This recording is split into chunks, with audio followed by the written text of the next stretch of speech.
Some of you might agree that this here piece of artwork is possibly the most famous piece of Warhammer 40,000 artwork ever created. It's certainly up there regardless. Can you name a more famous piece? So this piece is known to many, and it might even be the actual title, as The Last Stand of the Crimson Fists by John Sibbick. The Crimson Fists were, and still are, one of the coolest chapters in all of Warhammer 40,000. I'm willing to bet that most of you know what this art was used for. Well, what it was mainly used for. It was the cover art for Warhammer 40,000 Rogue Trader, the first edition of Warhammer 40,000. It was also repurposed as art for the first plastic Space Marine boxed set, RTB01, and then used again a few times over the years. The first time I myself was exposed to this art was the Rogue Trader book. I distinctly remember walking into the Warhammer shop and seeing it up there on the shelf. I had no idea what or how to begin playing the game. There were all of the Rogue Trader expansion books on the shelf too. I think I remember flicking through the battle manual and checking out the complicated looking vehicle hit template rules and being very confused. I was actually looking to buy a tactical squad. I was with my cousin, and he said these things were way too expensive, and that was back then. I think I ended up buying Space Crusade, and that was it. My gateway into the hobby. And here we are, 50 years later. Well, 30-ish. The thing I always remember about first edition Warhammer 40k, or Rogue Trader, is that everyone used to say it's hard. Oh, the rules are hard. It's hard to play. You won't be able to play that game, it's so hard. I mean, what even does hard mean when it comes to game? Surely the hardness comes from your opponent. I guess what they meant was it was complex or hard to understand perhaps. Being 10 or 12, it probably was rather complex. It was more a mix between Dungeons and Dragons role-playing and the rules of today. They even suggested using a GM, but I don't really think you needed one looking back. That was more for adding spice and scenarios in. But again, I might be misremembering. Now have a look at the little weapon the captain or officer is using, the one that's attached to the back of his hand. Do you know what sort of weapon that is? To me, it's either some sort of Volkite weapon or perhaps even a plasma gun of sorts. It's an interesting one. Let us know in the comments what you guys think it is. You can also see that the captain is holding a severed orc head aloft. This is interesting because some versions of this art have that head censored and removed. I suppose it's a little gory or grisly. Do you know how grizzly is spelt when referring to gore? Is it with an S or a Z? I might need to Google that one, hold on. It's an S apparently. Grizzly with a Z is for bears. My name's Marcel, and this is SnakeWorks. Now I would say that the cover of Warhammer 40,000 Rogue Trader is probably my favourite cover of all the Warhammer 40,000 editions. Although I do think 2nd edition featuring the Blood Angels was a good piece of cover art too. Alright then, I bet a lot of you will be amazed by this next piece. What we have here is what I think we might like to call an augmented Space Marine. There's rather a lot in this piece to unpack, isn't there? So this Space Marine has had the entirety of his lower torso or body replaced with this strange ensemble of parts. Do you think this was intentional? Do you think these are bionics to replace lost limbs in battle? I'm not sure why a Marine would end up like this. These bionic parts, well, the arrangement of them, reminds me of another robot in 80s media. Can you guess who it is? Well, I was actually thinking of Johnny 5 from Short Circuit.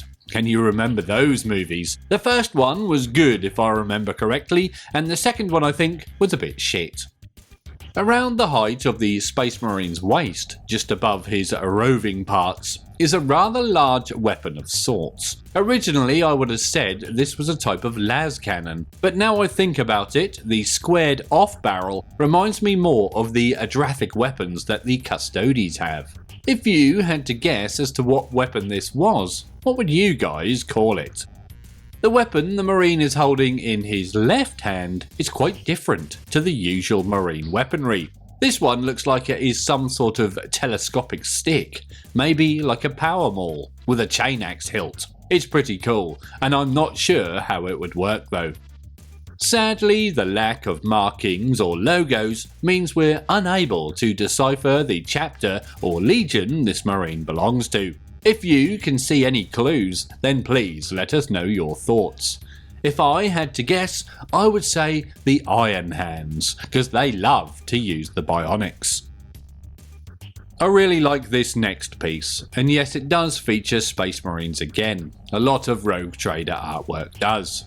This time it's a Space Marine medic, not an apothecary as they're known today. I think they changed the name in early 2nd edition perhaps, maybe in the Ultramarines Codex. Amusingly, the medic looks like he was about to collect the Space Marine's gene seed, and then the victim is, how should we say, not quite ready to give it. I guess the word is alive. What the medics used to do, I think they might still do this, is administer the Emperor's Peace, which was to put injured and dying Space Marines out of their misery. Then they could collect the gene seed. Here's an interesting little fact for you, something a few of you might or probably already know already. The original term for gene seed wasn't actually gene seed. In its first incarnation, it was actually called gene sperm. That term didn't last long at all, maybe a couple of months in 1 or 2 publications. I think they made the right choice there. So what chapter do you think these Marines are a part of? There's a couple of potential clues to go off. The main one I think is the M on the medic. It could be M for medic, but it was also the original logo for the Thousand Suns. There's a heart too, which could indicate Lamenters, but I think it's more likely to be a medic logo. It's a tough one. What do you guys reckon? To me, it looks like the Marine on the left is missing from the waist down. Do you think this guy was the unfortunate victim of a teleportation mishap, or perhaps blown to literal pieces? I remember reading the teleportation mishap, where you materialise inside a solid object, is one of the most painful things to happen in Warhammer 40,000, but I'm not sure where I read that though. The Marine on the floor has a wonderful 1990s boy band style haircut, and I bet he goes through a lot of hair gel. Luckily, he doesn't have the god-awful accompanying goatee that was all the rage around this time. They always looked too old to be in the band. I once worked with a chap with a goatee around the mid to late 2000s. He was a nice guy and we got on very well, but that goatee always made him look a bit pervy to me. You don't see many goatees around these days, do you? It's more about the full-on beard. Although very simple, this piece is very nice to look at. Well, to me anyway. I always liked that hard, high-contrast comic book style. I wonder if it has a name. Probably just high contrast. It sounds like a weird movie from the 80s, doesn't it? So as you can probably guess, what we're looking at here is a Space Marine. A Space Marine wearing Mark 6 armour, the best mark of armour. Sadly, we don't know which chapter or legion he hails from, as there are no markings, apart from that helmet stripe. But a lot of Marines had helmet stripes back then, so it's not much of a clue, sadly. Do you have any guesses? What do you think is actually happening here in this piece? The Marine is standing super still and upright. I would assume he's either about to be teleported or maybe being blown up. But then again, I don't think people pose formally like that when they are getting exploded. So yeah, I'm going with the teleporting option. Or he's having his photo taken. The Marine's left arm doesn't look normal for a Mark 6 Space Marine. This one looks really big and chunky. I wonder if it's some sort of extra armour, I suppose it could just be a power fist, or a power glove, as they were known back then. The layout of the piece, I think it's known as letterbox style, makes it look like some sort of channel header or website header banner art. You have to make these for your YouTube channel, and it's always hard trying to fit the information in this skinny little area. I should know because I've done it. Meow. What a pretty looking pussy. How nice is this little feline? I'm not even a fan of cats, but I like this one. So to be honest, this isn't really a pussy cat. It's not your typical cat at all really. This is a Gyrinx. Nobody is really sure how to pronounce it correctly though. It might actually be Gyrinx, but I'm going with Gyrinx. They do look a lot like cats though, hey? So Gyrinx are famous for being Eldar familiars. I think they share some sort of psychic bond. If you've seen the Ivrain model, you'll have seen one, as she also has a pet Gyrinx. It's possible other races used them too, so I'm unsure if it was an Eldar only thing. Come to think of it, I have a sneaking suspicion there has only ever been 2 Gyrinx miniatures produced. The aforementioned Gyrinx that comes with Ivrain, and a weird little metal one from the early days of Rogue Trader. That one looked even more like a cat. Around the same sort of time as the release of this original Gyrinx, there was also something called the Death Ferret. People used to bang on about this thing all the time back in the day. I have no idea what purpose it served though. If you ever find one on the dreaded Bay of E, you will find that Death Ferrets are very, very expensive, even for a teeny tiny little miniature, which is probably about 6mm tall. Also, Gyrinxes are very expensive as well. Gyrinx? Does anyone know how to pronounce that? This here is a very happy looking chappy indeed. Look at the smile on that face. I wonder what's happened to him, or put him or her in such a good mood. Maybe he's seen his lunch. I'm interested to hear what you guys actually think this is. To me, it looks like some sort of dragon or lizard thing, crossed with a stegosaurus. I think it's the spines along its back. The stegosaurus was one of my favourite types of dinosaur as a kid. The triceratops was my favourite though. Everyone else seems to like the T-Rex, but I found that one a bit overplayed, as it were. A little boring, very overrated. Also, after Jurassic Park, raptors became the next big thing. They were cool in the movie, but they're not a cool dinosaur. So today's big question is, what's your favourite type of dinosaur? Along with a happy smile, I think I can detect a hint of intelligence behind those eyes. I get the impression that we might be able to have a chat with this beast. A deep conversation perhaps. Probably featuring the voice of Benedict Cumberbatch.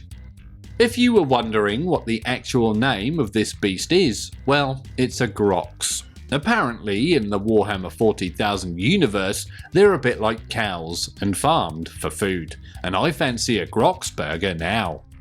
In universe, these Grox like to eat dirt and rocks. That doesn't sound like a very tasty diet, does it? They are also known to be very grumpy and angry, so you would probably want to steer clear of them. It does look nice though, doesn't it? Open wide! What do we have here? An orc visiting his dentist? Is he depositing some teeth? Amusingly, his pose reminds me a bit of the old flip-top head toothbrush adverts. Does anyone remember those? Or did I dream it? Now everybody knows that orcs use teeth as currency, although thinking about it, I'm not sure if it's specifically orc teeth or any type of teeth. Where did this piece of lore first come from? Was it in one of the Rogue Trader orc books? Wah the orcs, or here we go? I still don't have copies of those, so if you have a copy you don't want, then let me know. The orc in this image appears to be based on the same style of orcs as the RTB02 Space Orcs box set. The turtle shell shaped shoulder pads is a dead giveaway. What do you think those things are made of? The Ork has one of the old Rogue Trader era plasma guns. These had an interesting style where the tip or muzzle of the weapon would flare right out, being much wider at the barrel. These looked a bit like those weird wooden fish instruments from school that you scrape that nobody ever knew the name of.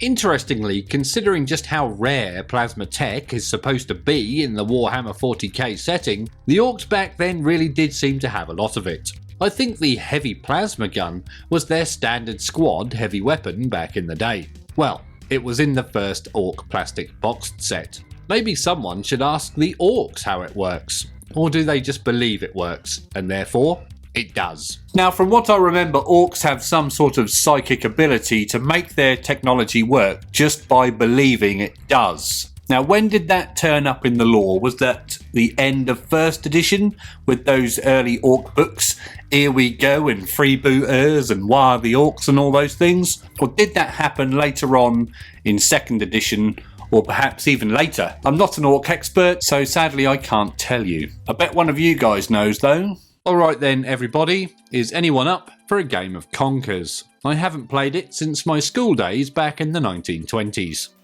Now, when we were lads back in the 1980s and 90s, Conkers were a big deal.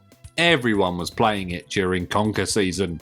I have fond memories of finding the local Conker trees and adding them to my collection, and then stealing someone's shoelaces to tie them to. Wonderful stuff. Sadly, the image we are looking at here isn't actually a Conker, and I do apologise for banging on about them so much. This one is just a random 40k plant or shrub. What's the difference between a plant and a shrub anyway? Are there any horticultural experts out there? Now, I do wonder if this is just a black and white picture of that old popular piece of Warhammer 40,000 terrain, the green ball cactus thing with the red spikes. We used to see them all the time, and I feel we need to see more of them. It's still on my list of projects to make, by the way. This particular plant is known as a spiker. Not a very original name, is it? Also, apparently this is the deadliest plant in the entire Warhammer 40,000 universe. Deadlier than those other crazy plants we've seen before. Apparently this thing works a bit like the cordyceps fungus, which has been made famous in the Last of Us games. I think it's a similar thing anyway. The plant infects you in some manner, and you slowly begin to become a plant, growing your own spikes like the original. Lovely. If it bleeds, we can kill it. Here we have an alternate cast and style for Predator, one of the greatest action movies ever. But did you see the last one? It was bloody awful. The Predator, or whatever it was called. I say this is an alternative cast because the guy in the middle reminds me a bit of Jesse Ventura, the guy who played Blaine, the chap with the minigun. Although it wouldn't be an alternative cast if it had the same cast, would it? It's alternative apart from him. So what we're actually looking at here are mercenary gang warriors. A gang of warriors that are mercenaries. Would mercenaries ever not be warriors? I don't know. The squat there on the left hand side of the picture has some interesting equipment. Firstly, he's wearing a pair of Beats by Dre, and he is also equipped with an awesome weapon, a harpoon gun. This one looks a bit like Titan Ursus claws, and that's fantastic. The young lady in the middle of the group in the right hand side of the picture has a rather large head, a big bonce. Could she be a mutant perhaps, or is this just the art style? Speaking of it maybe being the art style, all of the people in this picture have really massive hands, so I'm going to go with that. The squat even has one huge left hand. Now, is it called heroic scale when the miniatures have massive heads and big hands and huge weapons and things? Or is it 54mm? I quite like this next piece. It's very interesting. So what we have here is what I think is an orc shooting a space marine in the gut, while a random Mexican wrestler watches on pointing a gun at one of them. I think the orc. The orc here is about the same size as a space marine, which is pretty much normal man size in this era. I don't think marines were 7 foot tall beasts quite yet. Also, the orc is holding something in his left hand, but I can't make out what it is. Is it some sort of grenade perhaps? I think that's the most likely option. Now I think the Space Marine is holding the Orc's chin in his hand, but I'm having trouble working out where the Marine's hand ends and the Orc's face begins. It looks a bit like they've melded together, like something out of The Thing. And that's an awesome movie, by the way. The Space Marine here has really small shoulder pads. They're tiny. And now I take a second longer look, I have a feeling this might not even be a Space Marine at all, just some generic human mercenary or pirate. The Orc thing has one of the most interesting pieces of crotch armour I think I've ever seen. A Space Marine helmet. I wonder how that works. Perhaps it's just a trophy. Now even though this picture is very odd and sums up the weirdness of Rogue Trader, it's also very awesome and I love it. What do you guys think? Some amazing artwork there. If you want to see some more Oldhammer themed artwork, then check out the playlist up here somewhere. And as always, thank you very much for watching.